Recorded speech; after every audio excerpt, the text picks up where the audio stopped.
संताल में सभी दलों ने झोंकी ताकत। भाजपा के राष्ट्रीय अध्यक्ष, एमपी और छत्तीसगढ़ के मुख्यमंत्री करेंगे जनसभा। झामुमो की कल्पना सोरेन और कांग्रेस के झारखंड प्रभारी भी भरेंगे हुंकार।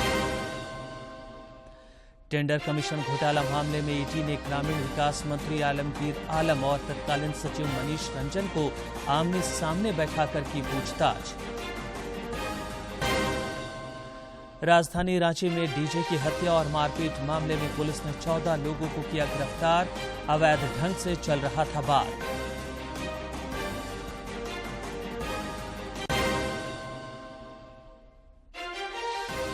और भीषण गर्मी की चपेट में झारखंड। पलामू प्रमंडल में हीट वेव की चेतावनी। बाकी हिस्सों के लिए येलो अलर्ट। रांची समेत 17 जिलों में पारा 40 डिग्री के पार।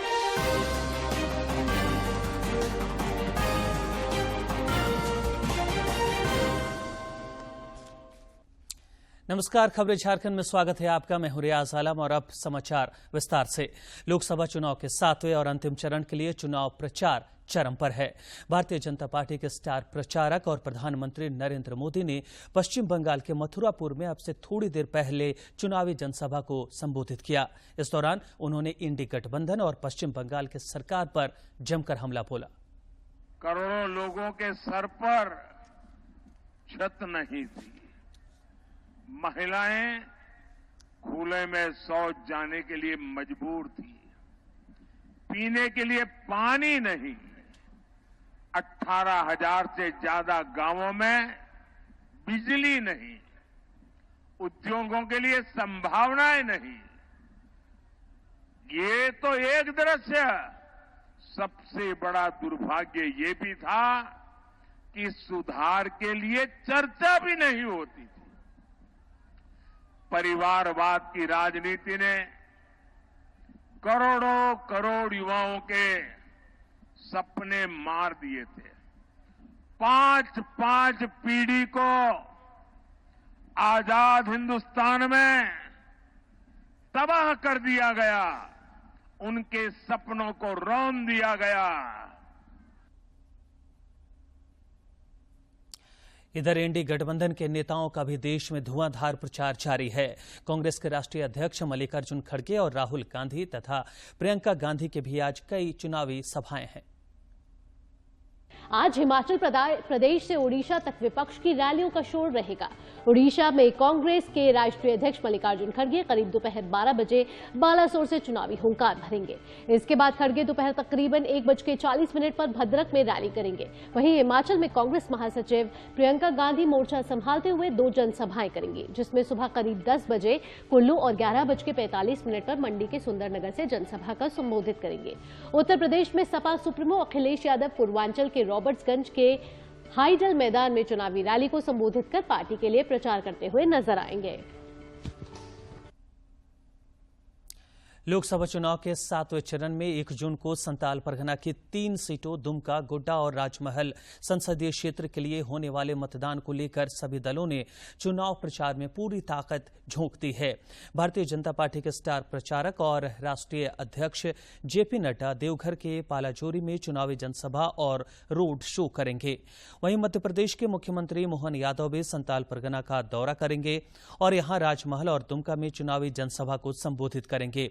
30 मई को छत्तीसगढ़ के मुख्यमंत्री विष्णुदेव साय भी झारखंड आएंगे। वे साहबगंज, पाकुड़ और शिकारीपाड़ा में चुनावी जनसभा को संबोधित करेंगे।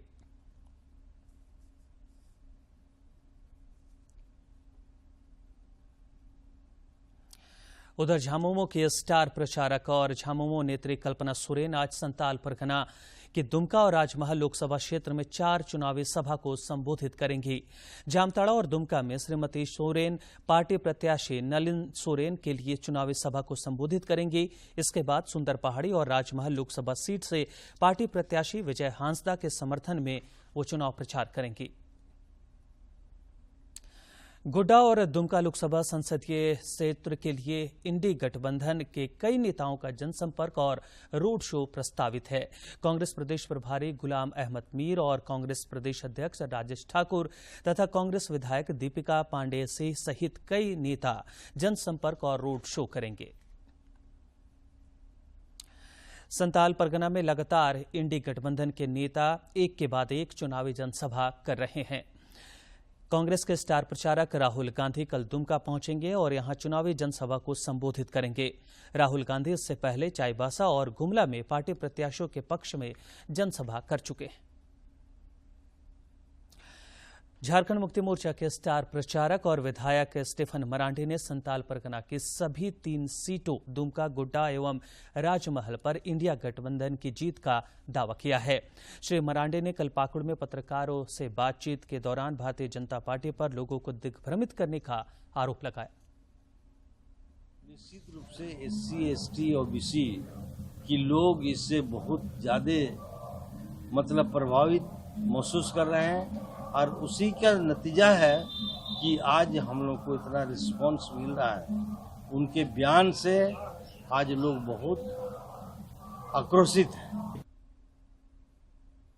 दुमका लोकसभा निर्वाचन क्षेत्र के लिए मतदान 1 जून को होगा। जिला प्रशासन द्वारा मतदान प्रतिशत बढ़ाने के लिए लगातार स्वीप कार्यक्रम के तहत जागरूकता कार्यक्रम चलाए जा रहे हैं। इसी के तहत क्रॉस कंट्री दौड़ का आयोजन किया गया। दुमका इंडोर स्टेडियम से शुरू हुई इस क्रॉस कंट्री दौड़ को जिला निर्वाचन पदाधिकारी अंजेलू डोडे, चुनाव आयोग के सामान्य प्रेक्षक एस नटराजन एवं अन्य पदाधिकारियों ने हरी झंडी दिखाकर रवाना किया। इस दौरान मतदाताओं से वोट करने की अपील भी की गई। जिला में मतदान है, हम सभी से रिक्वेस्ट करेंगे कि सभी लोग दुमका वासियों अपना वोट का, मतदान का अधिकार यूज करें। सभी लोग 1 जून को दुमका में अत्यधिक वोट से हम लोग जो है पूरा जिला का वोटिंग परसेंटेज बढ़ाएंगे। बहुत बहुत धन्यवाद। इंडोर स्टेडियम से शुरू हुई यह दौड़ सिंधी चौक, टीन बाजार होते हुए DC चौक तक गई। पुनः यह दौड़ वापस इंडोर स्टेडियम पहुंची। इस दौरान दौड़ में शामिल लोगों ने मताधिकार का उपयोग करने की शपथ भी ली। 7वें और आखिरी चरण में राज्य में 3 सीटों पर वोट डाले जाएंगे। इन सीटों पर जिला प्रशासन मत प्रतिशत बढ़ाने के लिए लगातार मतदाताओं को जागरूक करने का प्रयास कर रहा है। दुमका से RK निरत की रिपोर्ट। 7वें और आखिरी चरण में होने वाले मतदान को निष्पक्ष एवं शांतिपूर्ण संपन्न कराने के लिए साहबगंज जिला प्रशासन ने पूरी तैयारी कर ली है। इसे लेकर पुलिस अधीक्षक गौरव कुमार ने सभी वरीय पुलिस पदाधिकारियों और केंद्रीय अर्धसैनिक बल के कंपनी कमांडर के साथ बैठक की। इस दौरान पुलिस अधीक्षक ने कई आवश्यक दिशा निर्देश भी दिए।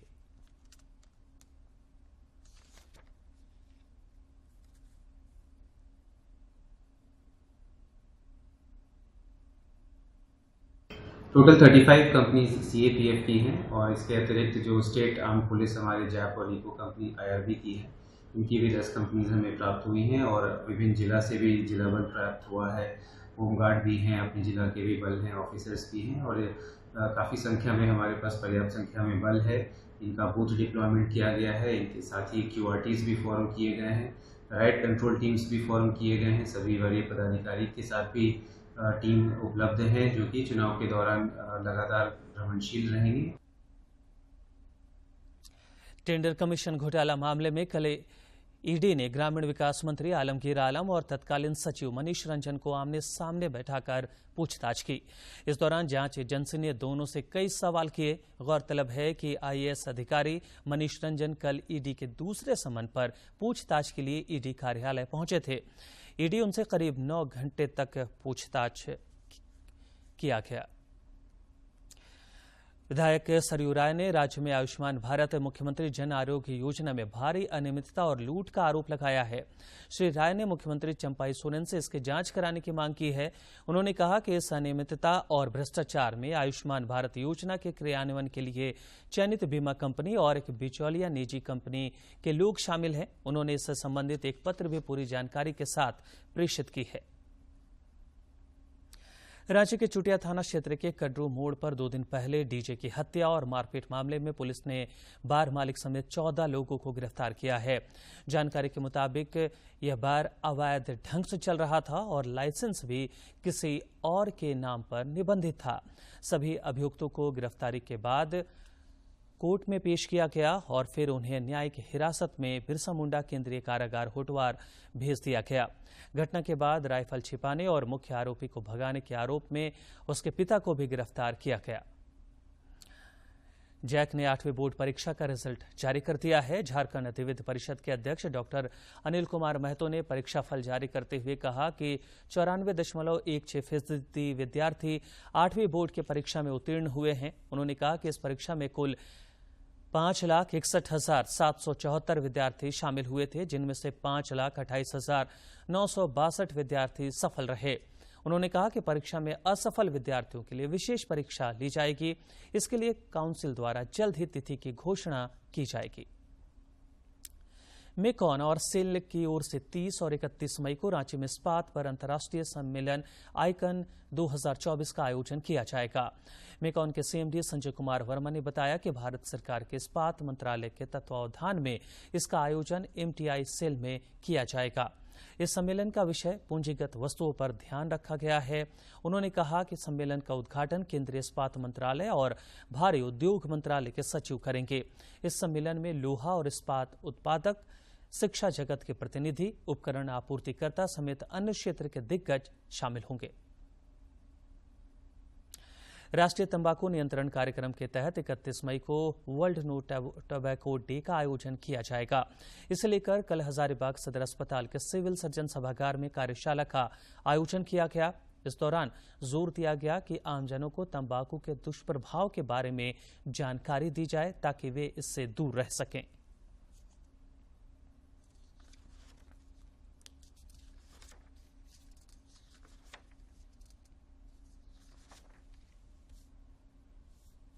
जितने भी धूम्रपान नशीले पदार्थ जो है उसके अवेयरनेस के लिए यहाँ पे एक नेशनल टोबैको कंट्रोल प्रोग्राम, राष्ट्रीय तंबाकू नियंत्रण कार्यक्रम जो है गवर्नमेंट ऑफ इंडिया का चलता है। उसके उपलक्ष्य में प्रत्येक वर्ष 31 मई को हमारे यहाँ ये वर्ल्ड नो टोबैको डे, विश्व तंबाकू निषेध दिवस मनाया जाता है, जिसके लिए हम लोगों ने हर HWC health and wellness centre के लिए मीटिंग बुलाया हुआ है ताकि हेल्थ एंड वेलनेस सेंटर पे इसका अवेयरनेस फैलाया जाए। और 31 तारीख को इसके लिए हम लोग यहाँ पे रैली और जागरूकता, तंबाकू नहीं खाने के लिए जो जागरूकता फैलाने के लिए हम लोग इसका प्रतिबद्ध हैं और इसके लिए हम लोग कार्य कर रहे हैं। और अब देखते हैं फटाफट अंदाज में जिलों की खबरें।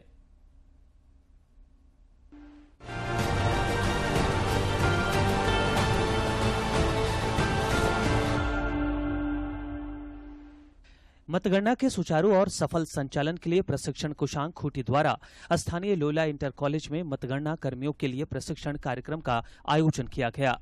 इस दौरान प्रशिक्षण कोषांग के मास्टर ट्रेनर्स द्वारा मतगणना कर्मियों को उनके कार्य एवं दायित्वों से अवगत कराते हुए पोस्टल बैलेट गणना एवं सामान्य वोटों की गिनती संबंधित सभी प्रक्रियाओं की विस्तार से जानकारी दी गई।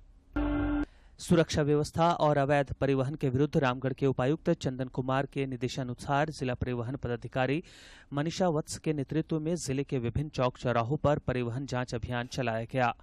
इस दौरान 11 वाहनों से 3,36,000 रुपए बतौर जुर्माना वसूला गया।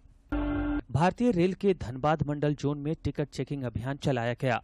इस अभियान में 1,320 यात्रियों को बेटिकट पकड़ा गया।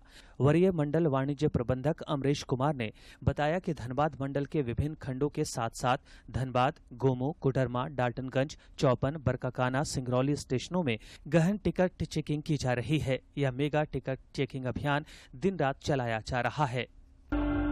कोडरमा समाहरणालय सभागार में उपायुक्त सह अध्यक्ष जिला खनन टास्क फोर्स समिति मेघा भारद्वाज की अध्यक्षता में खनन टास्क फोर्स की बैठक हुई। बैठक में पत्थर एवं बालू खनिज के अवैध खनन, परिवहन, भंडारण की रोकथाम, वन क्षेत्र में अवैध खनन की रोकथाम और भंडारण पर विस्तृत चर्चा की गई। इस दौरान उपायुक्त ने पत्थर और बालू खनन का अवैध रूप से खनन, परिवहन, भंडारण करने वालों पर सख्त कार्रवाई करने के निर्देश दिए। पलामू से गढ़वा जिले में बालू की तस्करी की जा रही है। रमकंडा क्षेत्र में अवैध बालू लदा ट्रैक्टर पहुंच रहा है।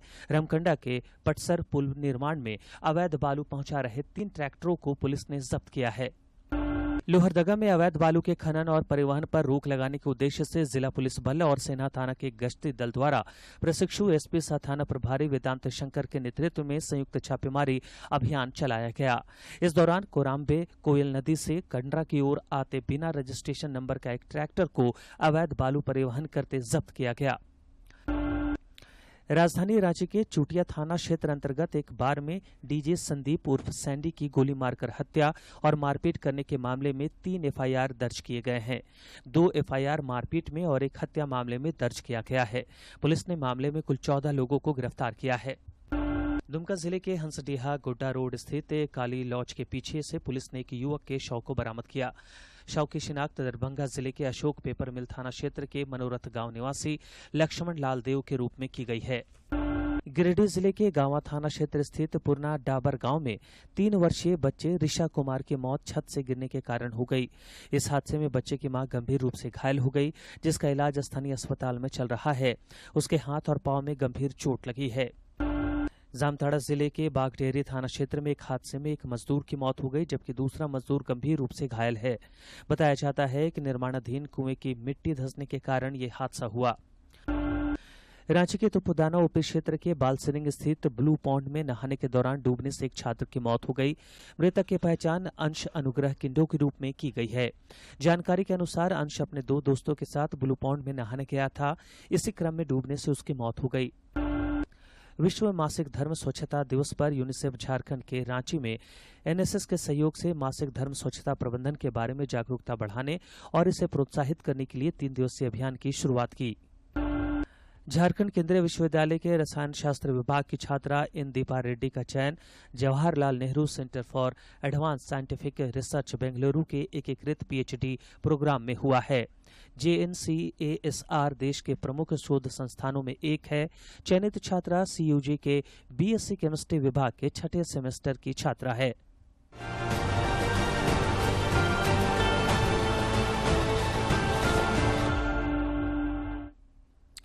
राज्य में पड़ रही भीषण गर्मी से जनजीवन प्रभावित हुआ है। मौसम विज्ञान केंद्र रांची के अनुसार गर्मी ने राज्य में मई महीने का रिकॉर्ड तोड़ दिया है। कल पलामू का तापमान 47.5 डिग्री सेल्सियस दर्ज किया गया, जो मई महीने में पलामू के लिए इस दशक का सर्वाधिक अधिकतम तापमान है। इससे पहले मई में सर्वकालिक अधिकतम तापमान का रिकॉर्ड 47.8 डिग्री सेल्सियस है, जो 6 मई 1978 को दर्ज किया गया। पलामू के अलावा गढ़वा में 47.2, चाईबासा में 43.3, रांची में 40.2 डिग्री सेल्सियस अधिकतम तापमान दर्ज किया गया। मौसम वैज्ञानिक अभिषेक आनंद ने बताया कि आज राज्य के गढ़वा, पलामू और चतरा जिले में कहीं कहीं पर भीषण लू चलने की संभावना है। स्मॉल पॉकेट्स में कुछ हल्की बारिश हो सकती है। शेष जो पूरे झारखंड में मौसम शुष्क रहेगा। 29 में भी पूरे झारखंड में मौसम शुष्क रहेगा। 30-31 में जो उत्तर पूर्वी जो संथाल विभाग है वहीं पर कुछ हल्का फुल्का बारिश होने की संभावना है। और 1 तारीख से जो पूर्वी भाग है वहाँ पे थोड़ी सी बारिश होने की, जिसमें संथाल, कोल्हान और सटा हुआ जो आपका धनबाद, बोकारो, रामगढ़, रांची के इलाका है वहाँ कुछ हल्की बारिश के चांसेस बनते हुए दिख रहे हैं। क्योंकि 2-3 से जो बारिश है उसमें थोड़ी बढ़ोतरी होते हुए राज्य में आपको कुछ स्थानों पर हल्के से मध्यम दर्जे की बारिश देखने को मिलेगी। और 30 में भी यही स्थिति रहेगी कि जो एरिया मेंशन किया हुआ है कि पूरा पश्चिमी भाग, मध्य भाग, मतलब उत्तर पूर्व को छोड़ दें तो सब जगह आपको हीट वेव देखने को मिलेगा। और उत्तर पश्चिम में गंभीर हीट वेव, मतलब गंभीर उष्ण लहर देखने को मिलेगा। 31 तारीख से इसमें थोड़ी सी कमी आएगी और सिर्फ जो उत्तर पश्चिम पलामू संभाग के भाग है वहीं पे आपको हीट वेव देखने को मिलेगी। शेष भागों में हीट वेव की स्थिति से थोड़ी राहत आपको देखने को मिलेगी। निचले सतह पे पूर्वइया हवा चलने की संभावना जताई जा रही है, जिससे जो पारा है उसमें थोड़ी सी आपको कमी देखने को मिलेगी। 1 तारीख से कोई भी हीट वेव की चेतावनी नहीं है। पूर्वइया चलने से जो पारा है उसमें थोड़ी सी कमी आएगी, जिससे कि थोड़ी सी राहत मिलने की संभावना जताई जा रही है। और बात करें तो थंडरस्टॉर्म लाइटनिंग की, तो 31 और 1 ये 2 दिन जो उत्तर पूर्वी भाग है और ये खासकर पूर्वी भाग कह लें जिसमें संथाल और कोल्हान है, वहाँ पे आपको थंडरस्टॉर्म लाइटनिंग, गर्जन वज्रपात के साथ 30 से 40 किलोमीटर प्रति घंटे की स्पीड से हवा चलती हुई दिख सकती है, जब जो गर्जन वज्रपात ठंडा सेल डेवलप हो रहा हो उस समय। तो अभी आने वाले दिनों में क्योंकि हीट वेव है, कुछ जगहों पे सीवियर हीट वेव है, तो इसको देखते हुए लोगों को खास ख्याल रखना है, अपने आप को हाइड्रेटेड रखना है। बाहर जब भी निकले तो ख्याल रखते हुए निकलें। तो आप छाता ले सकते हैं, आप गमछी, तौलिए ये सब का इस्तेमाल कर सकते हैं। और जब तक बहुत ज़रूरत ना हो तो अभी 11 से जो 3-4 का जो समय है उसको निकलने से आप बचें। और क्योंकि टेम्परेचर काफ़ी सर्ज है जिससे बच्चे और बूढ़ों को खास ख्याल रखना है। तो मेन यही है कि अपने आप को हाइड्रेटेड रखना है और अपने खान पीन का इस दौरान खास ख्याल आप रख सकते हैं। और अब बात कारोबार जगत की।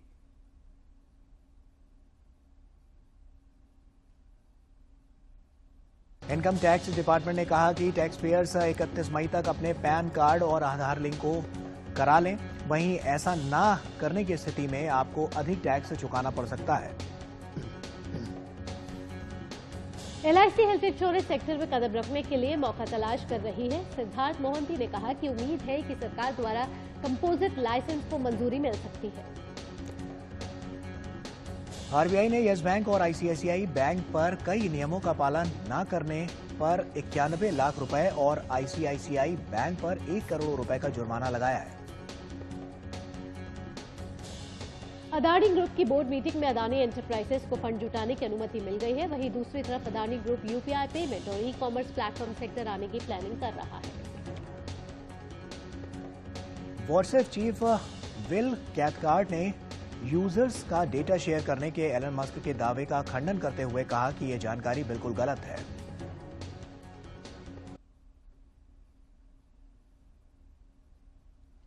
खेल जगत की महत्वपूर्ण खबरों को देखते हैं फटाफट अंदाज में।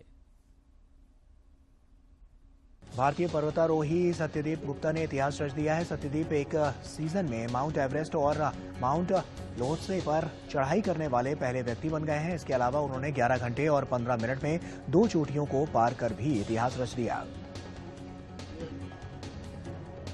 स्टार भारतीय बैडमिंटन जोड़ी सात्विक साईराज, रंगी रेड्डी और चिराग शेट्टी की जोड़ी को सिंगापुर बैडमिंटन ओपन टूर्नामेंट के पहले दौर में हार का सामना करना पड़ा।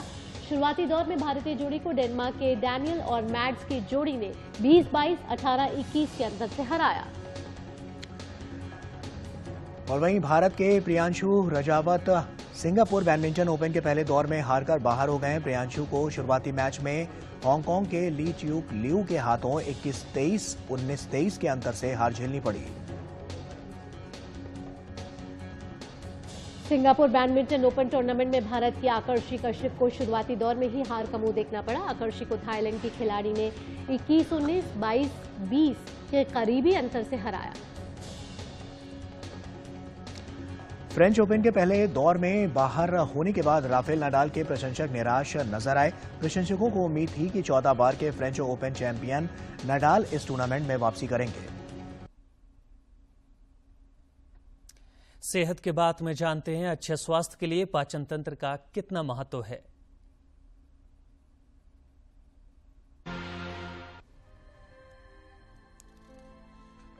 बेहतर पाचन हमारे समग्र स्वास्थ्य और पाचन तंत्र दोनों के लिए महत्वपूर्ण है। स्वस्थ पाचन तंत्र भोजन से पोषक तत्वों को अवशोषित करने में सहायता करता है और ये सुनिश्चित करता है कि शरीर को आवश्यक विटामिन, खनिज और अन्य पोषक तत्व मिलते हैं। भोजन को पोषक तत्वों में तोड़ने के लिए पाचन महत्वपूर्ण है, जिसका उपयोग शरीर ऊर्जा, विकास और कोशिकाओं के निर्माण के लिए करता है। रक्त द्वारा उन्हें अवशोषित करने और पूरे शरीर की कोशिकाओं तक ले जाने से पहले भोजन और पेय पदार्थ को पोषक तत्वों के छोटे अणुओं में बदलना चाहिए। पाचन वो प्रक्रिया है जिसमें भोजन को यंत्रिकीय और रासायनिक रूप में छोटे छोटे घटकों में विभाजित कर दिया जाता है, जिससे रक्त धारा में अवशोषित किया जा सके। पाचन एक प्रकार की अपचय क्रिया है, जिसमें आहार के बड़े अणुओं को छोटे छोटे अणुओं में बदल दिया जाता है। हमारी जीवन शैली का प्रभाव हमारे पाचन पर पड़ता है। डाइजेशन हमारे खाने को छोटे छोटे पार्टिकल्स, मॉलिक्यूल में तब्दील कर देता है, जो कि एब्जॉर्प्शन के बाद हमारे शरीर में एसिमिलेट हो जाते हैं, जिससे हमें ऊर्जा मिलती है, हमारी ग्रोथ एंड डेवलपमेंट के लिए आवश्यक है और वियर एंड टीयर को रिपेयर करने के लिए। इसके अलावा डाइजेशन के जरिए हमारे शरीर में पर्याप्त मात्रा में protein, carbohydrate, fats, minerals and vitamins absorb होते हैं, जो कि हमारे शरीर की डेली मेटाबॉलिक एक्टिविटीज के लिए आवश्यक हैं। कई कारक हैं जो पाचन तंत्र को प्रभावित करते हैं। यदि आप वसायुक्त आहार का सेवन अधिक करते हैं, अधिक तेलीय और मसालेदार भोजन खाते हैं, रेशेदार पदार्थों का सेवन कम करते हैं, अधिक मात्रा में भोजन करते हैं, पानी व तरल पदार्थों का सेवन कम करते हैं, अधिक तनाव से ग्रस्त रहते हैं, व्यायाम नहीं करते, शारीरिक श्रम में कमी है, नींद ठीक से नहीं आती या अनियंत्रित जीवन शैली है। इसके अलावा मधुमेह या IBD जैसा कोई रोग है तो ये भी पाचन तंत्र को प्रभावित कर सकता है और खराब पाचन के लिए जिम्मेदार हो सकता है। खराब डाइजेशन के साइन एंड सिम्टम हैं खाने के बाद गैस का बनना, ब्लोटिंग का रहना, इनडाइजेशन, कब्ज का रहना या बार बार लूज मोशंस का हो जाना।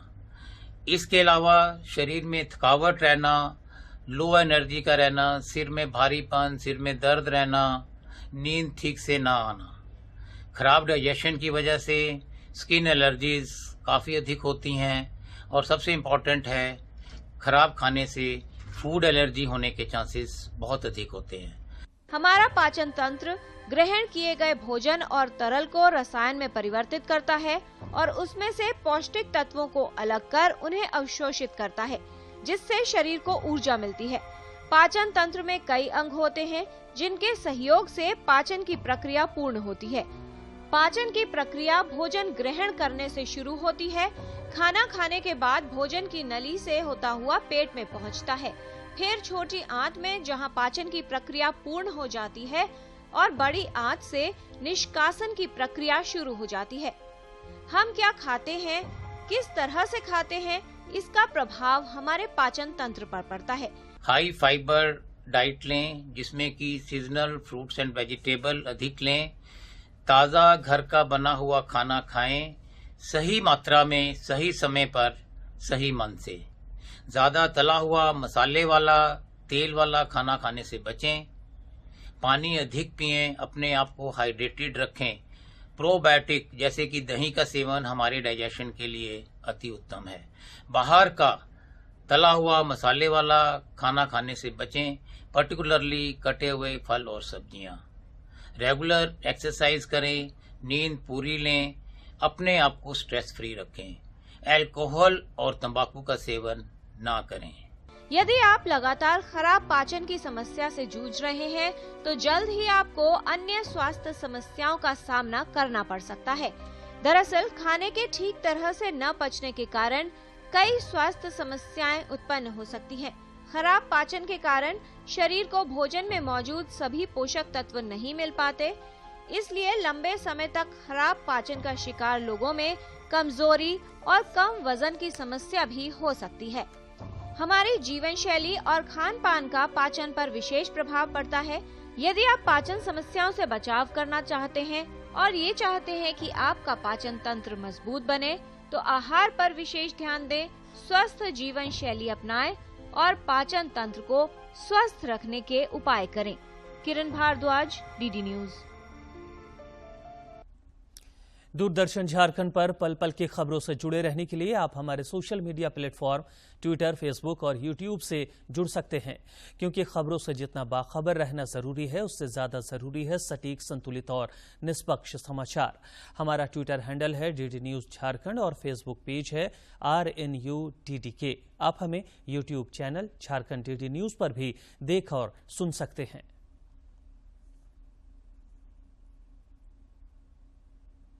और अंत में मुख्य समाचार।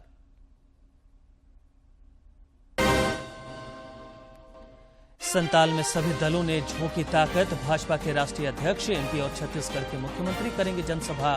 झामुमो की कल्पना सोरेन और कांग्रेस के झारखंड प्रभारी भी भरेंगे हुंकार।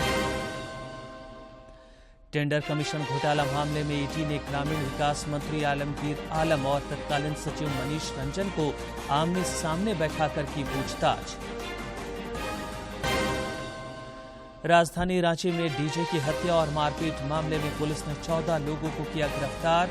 अवैध ढंग से चल रहा था बार।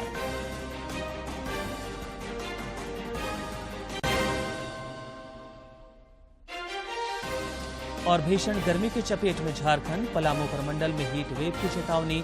बाकी हिस्सों के लिए येलो अलर्ट। रांची समेत 17 जिलों में पारा 40 डिग्री के पार।